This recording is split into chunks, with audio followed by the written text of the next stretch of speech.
Hi everyone, in this video, I will explain to you how to export hosting your website to WordPress. Step 1 is to set up a WordPress website. Ensure you have a WordPress site ready.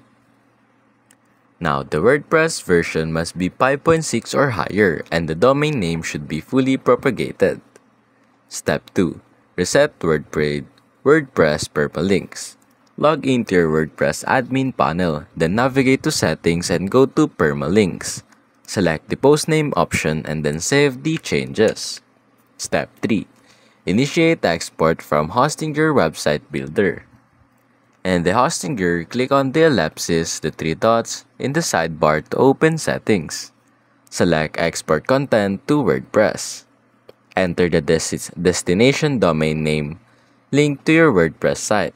Then click on Start Export. Step 4. Generate an application password in WordPress.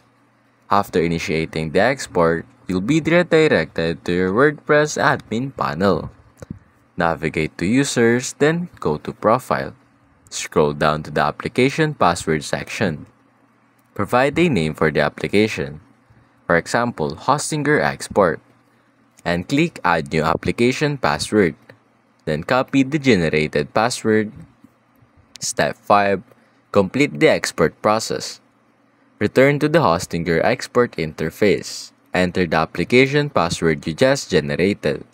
And then click on Continue to start the export process. And that's basically it.